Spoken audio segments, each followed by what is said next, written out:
Hi, this is Adam from Chef Life Radio.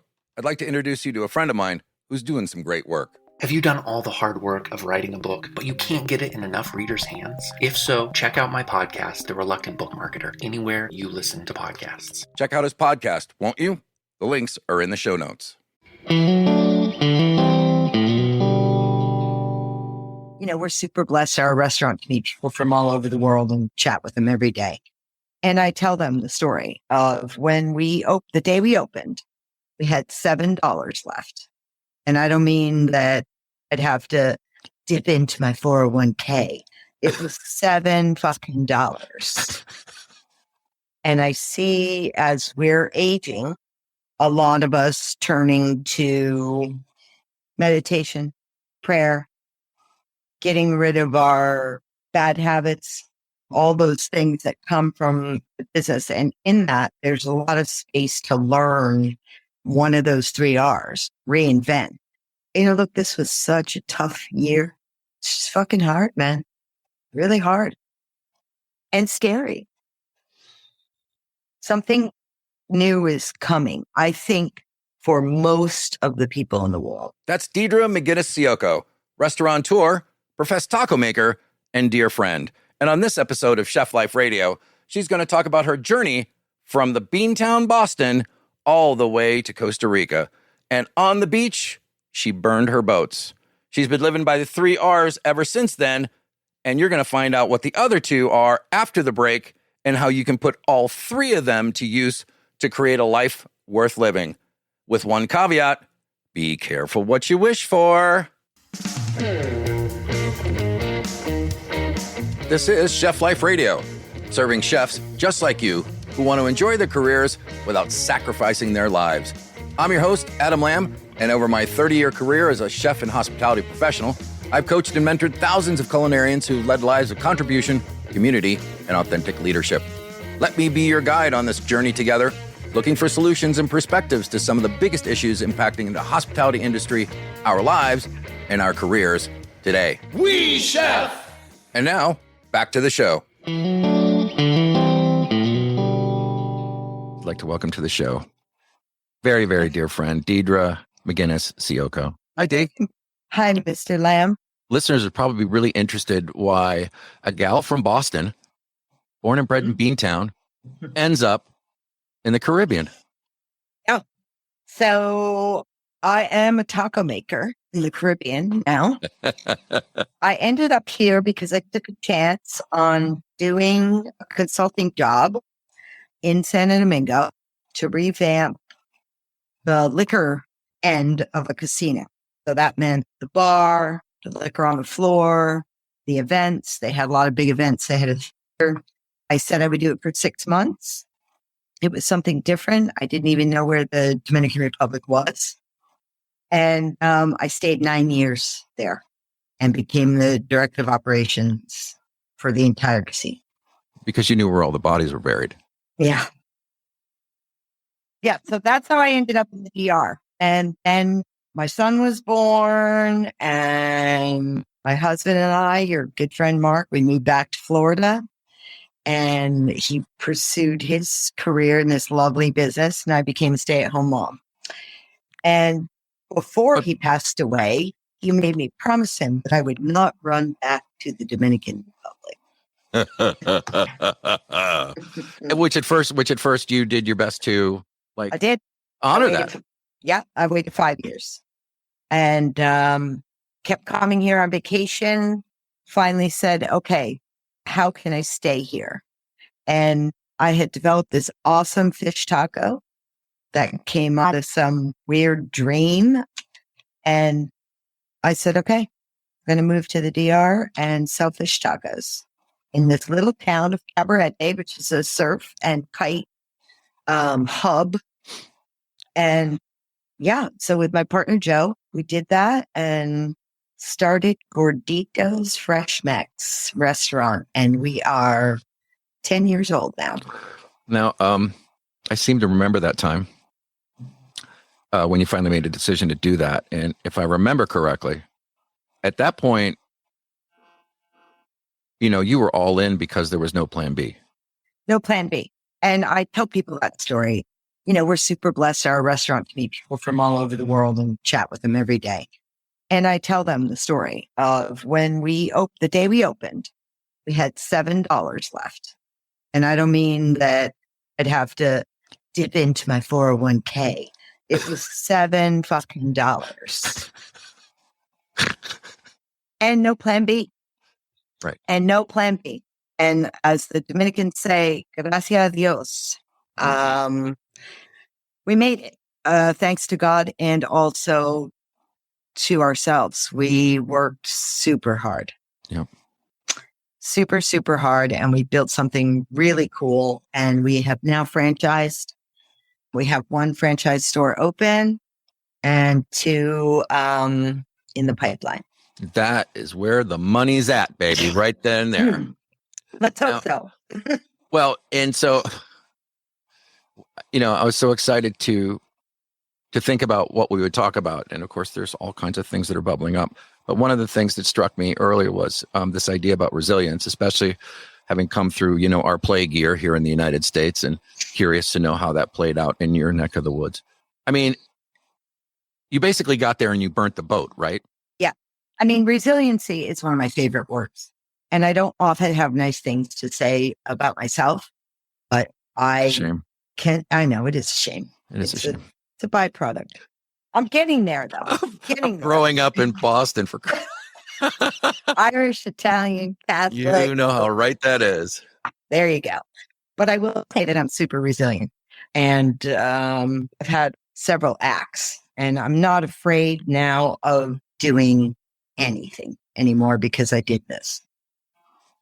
And so, speaking of the pandemic, as that rolled around, I know there was a lot of fear around that for business owners, especially restaurant owners around the world.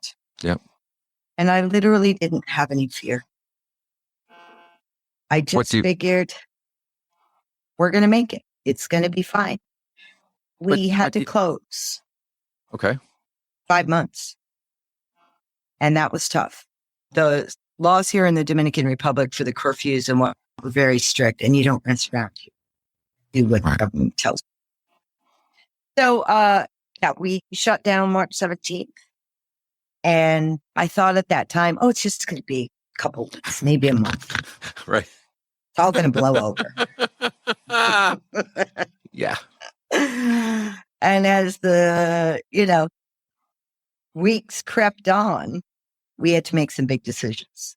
So we liquidated all our employees, which in this country, they have a very great rule that when you fire someone, you have to pay them severance payments based on the amount of time they've been. So that cost us a lot of money, but we liquidated everyone so that they would have money. We shut down the business. We bought out our little partner and we reopened another corporation. And while I was in the lawyer's office at the very beginning, I took my son Joey with me, who is 21, because the lawyer is very much a misogynist. And I've learned over the years not to deal with that. I just know that he's not listening to me, even though I'm the brains. Got it. So I always bring a man with me, and my partner wasn't here. So I brought my son, and, it's a very, beautiful lawyer's office, all the bells and whistles. So we leave, and my son says, I had a little epiphany when we were in there. It's the 3 R's. And this is the true story. It just keeps ringing in my head. Reduce, reinvent, and relax. See, now that's fascinating, because my experience of the plague year was there was definitely no relaxing. I mean, don't get me wrong. I was always continually trying to find my center, even if it meant the first thing I did, or in the midst of the day, I'd shut my door and I had a little sign that says meditating, just 20 minutes. I got to have 20 minutes. I got to get centered or everything else is going to go to shit. But when you're dealing with 600, basically 700 souls, that you're responsible for to keep safe, albeit everybody's responsible for their own safety. But I took it on like, how should I say? There were 4 times when I was standing next to somebody who within the next week tested positive, and I would come home and I would tell Jennifer, and I would go upstairs and I would spend a week upstairs and not be near her, because I just, in the not knowing, you want to take every possible precaution. And I spoke to a lot of people and emailed people and saw exchanges on Facebook and some hashtag chef groups. And, there was a lot of pain and angst and uncertainty and people questioning what the fuck. And there was a part of me that was really glad that it was happening. Because as the entire world slowed down, nobody could run away from themselves. Well, that's an excellent point.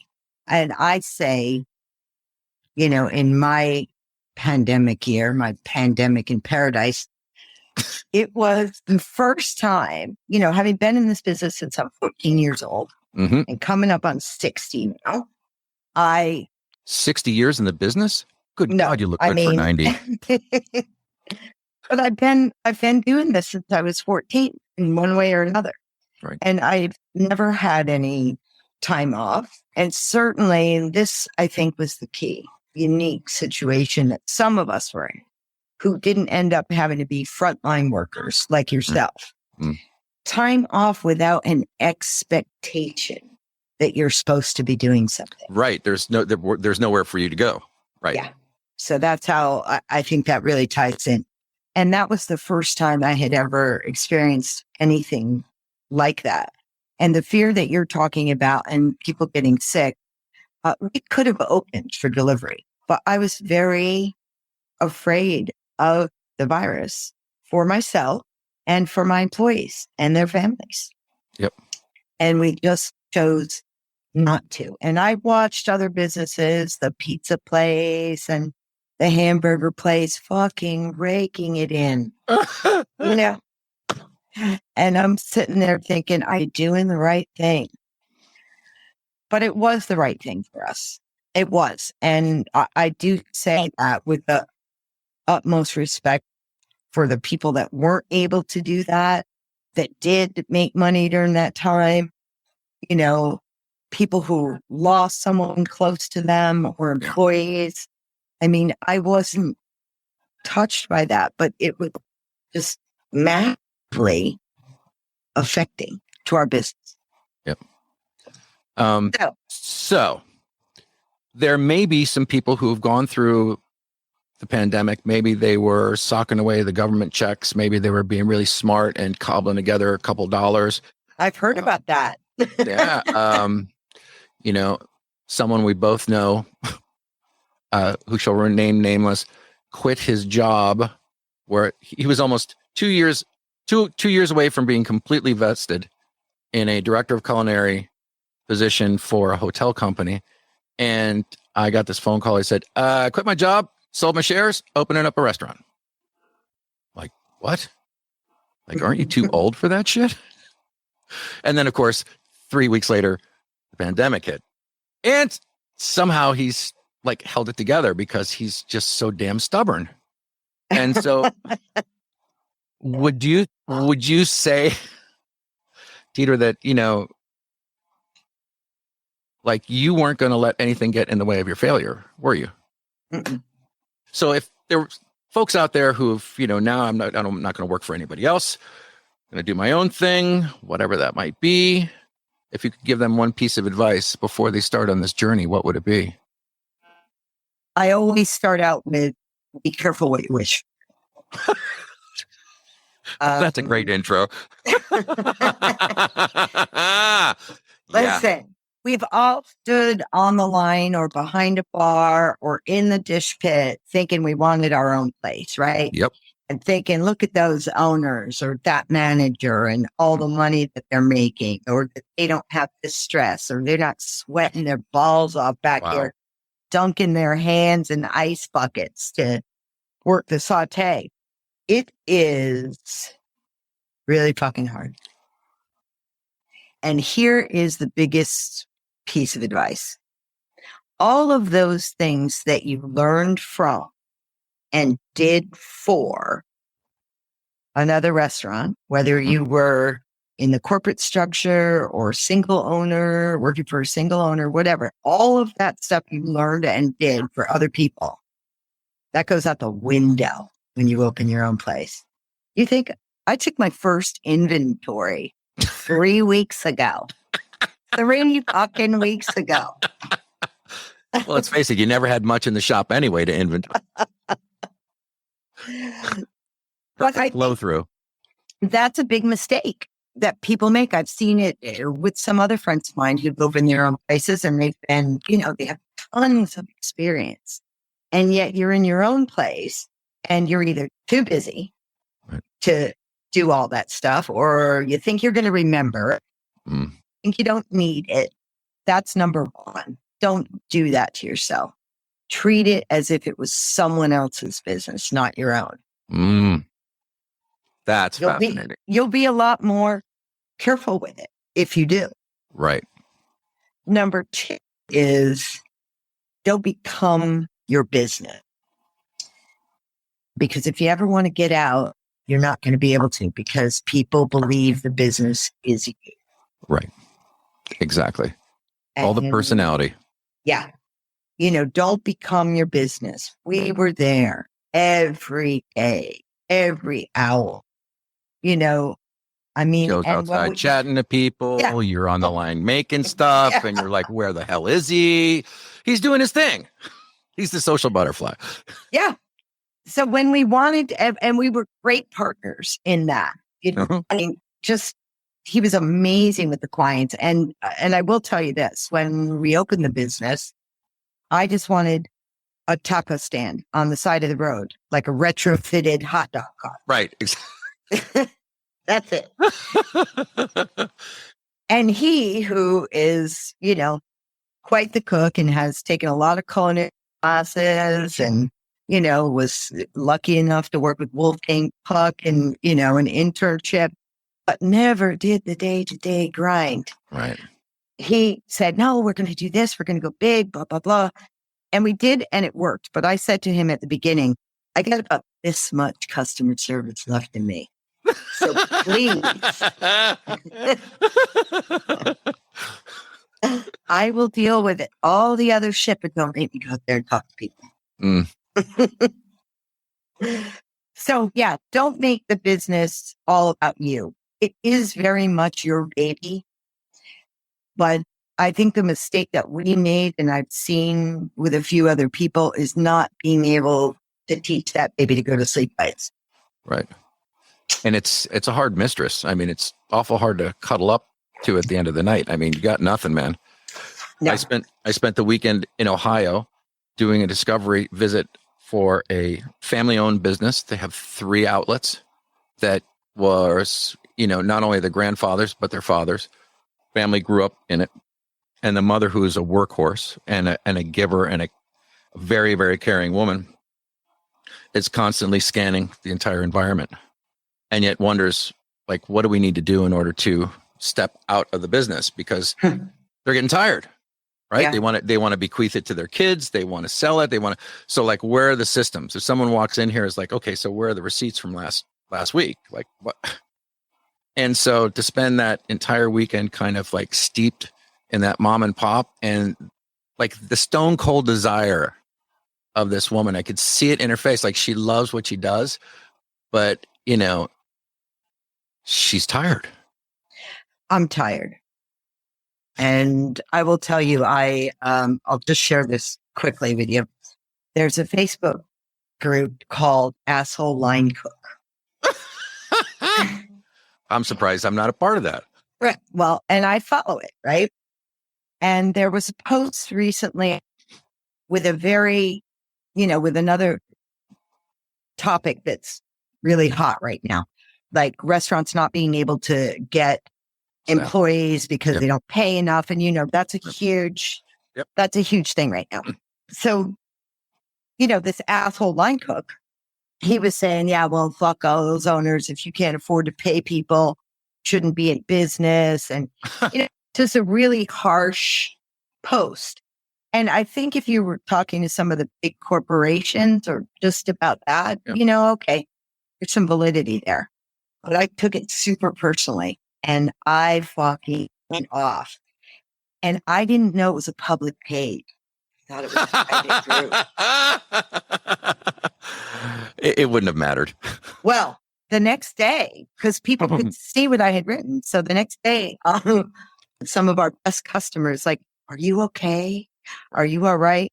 Because I basically told people, and I feel really badly about this, and this is why I'm sharing it with you.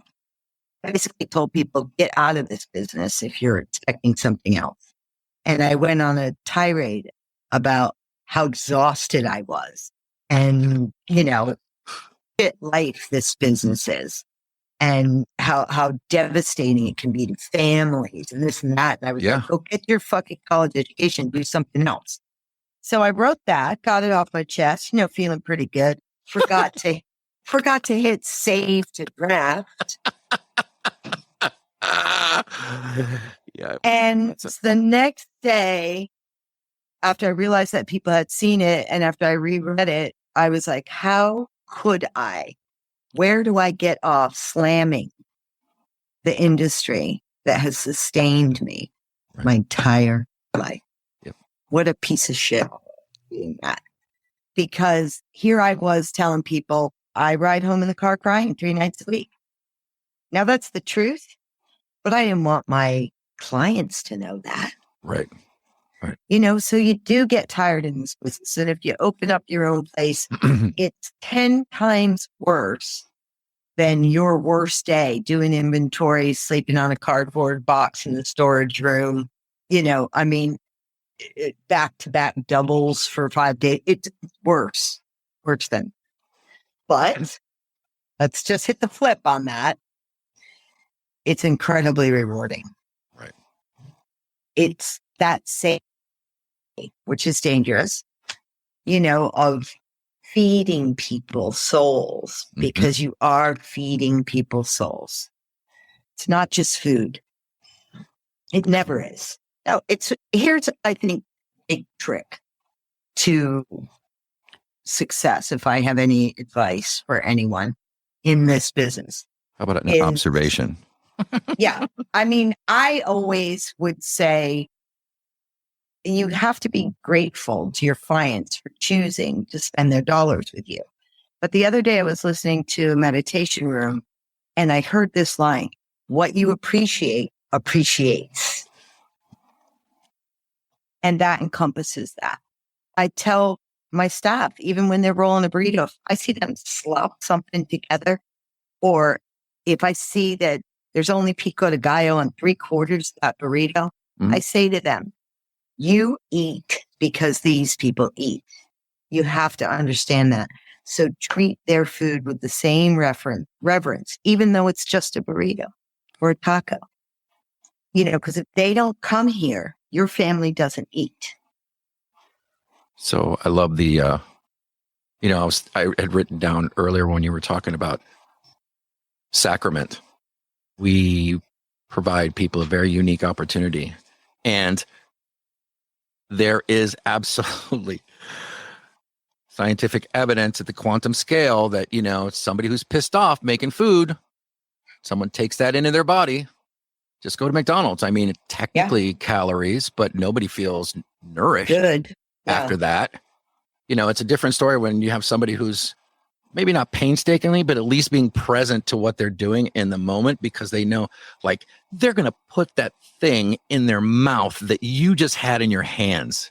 It reminds me of the movie Vanilla Sky. If anybody's ever seen that movie, there's a reference with Cameron Diaz in the car right before she crashes it and crushes Tom Cruise's head. But anyway, look it up. It's fantastic. Your husband said something very, very pertinent to me.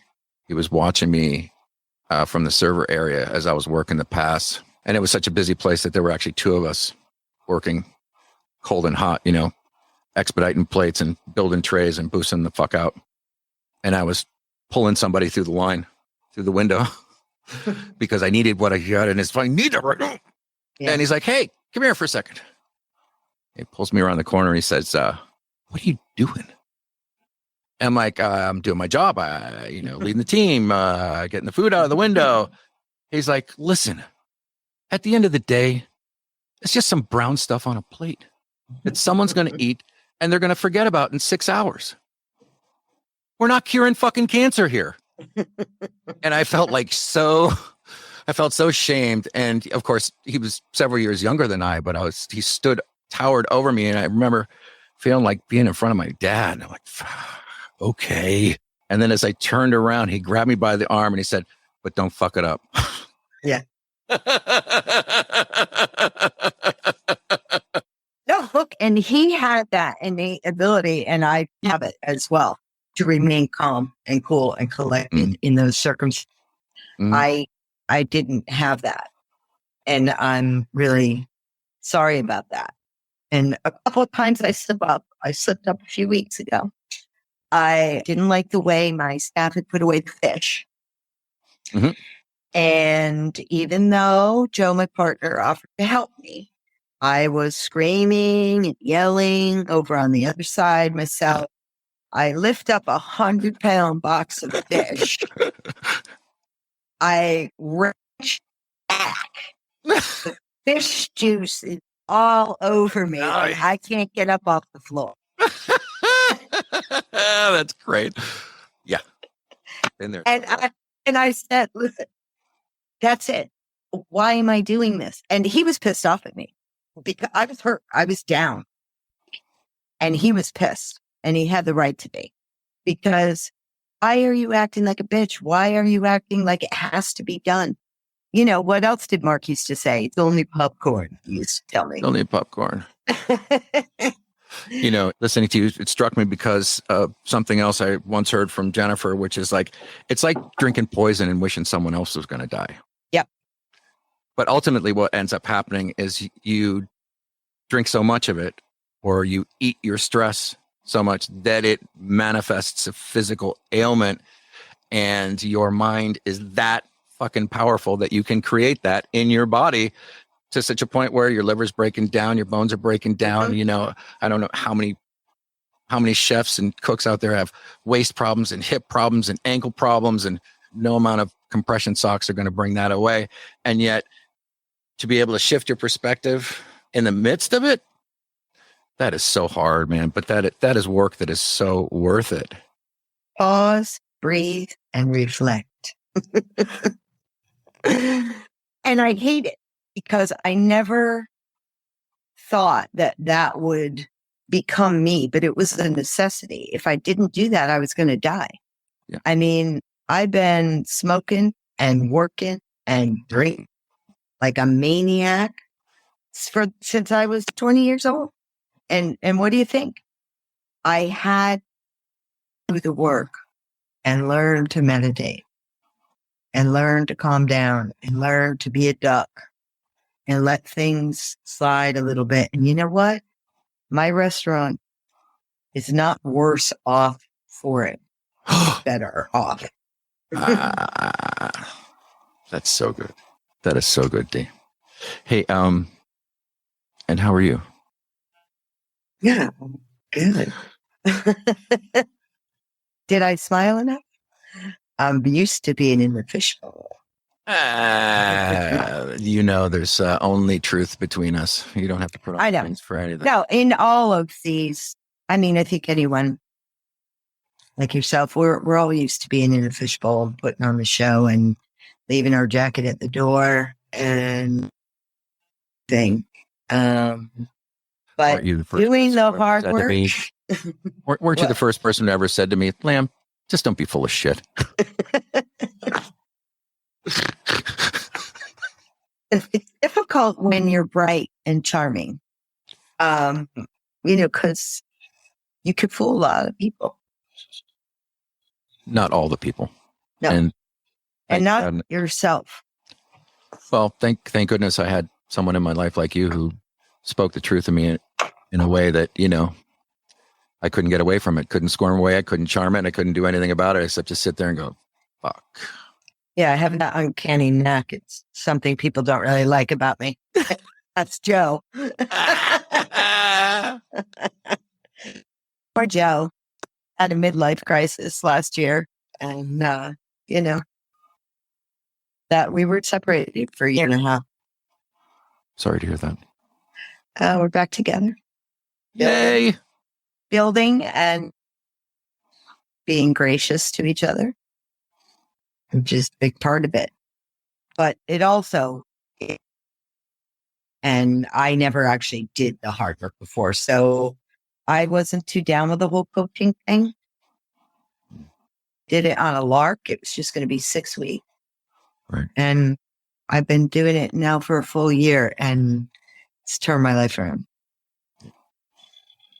Smarten up, motherfucker. Everybody needs a coach. Not you, Deidra. I'm just talking to the listener. Everybody does. Everybody needs a coach. Everyone does. Everybody needs an outside perspective because we can fucking bullshit ourselves so easily. So I'll own that and say, I spent most of my life bullshitting myself. Yeah. And I am a bubble popper. That's what people have come with people. And you know that. Oh, this is a great, or I'm going to do this, or I'm doing that. And I'm like, pop, pop, pop, pop, pop. Yeah. I did it to everyone else, right? But I couldn't do it for myself. You need a coach or a shrink or a priest. You need somebody. Hey, and I'm sorry, during the show, I wasn't even thinking about not swear. No, you can fucking swear, man. Okay. So I just want to say what a pleasure it's been. Deidra. Love you. Ciolko. I can't tell you how much I appreciate reconnecting with you. It feels like just yesterday, really. Feels like yesterday. Chat. So thank you. Love you very much. I love you too. That's it for this episode of Chef Life Radio. If you enjoyed it, it made you think, laugh, or get pissed off, then please tell a friend. Get your free copy of 3 Ideas for Less Chef Stress by signing up for our monthly newsletter at chefliferadio.com/sign up.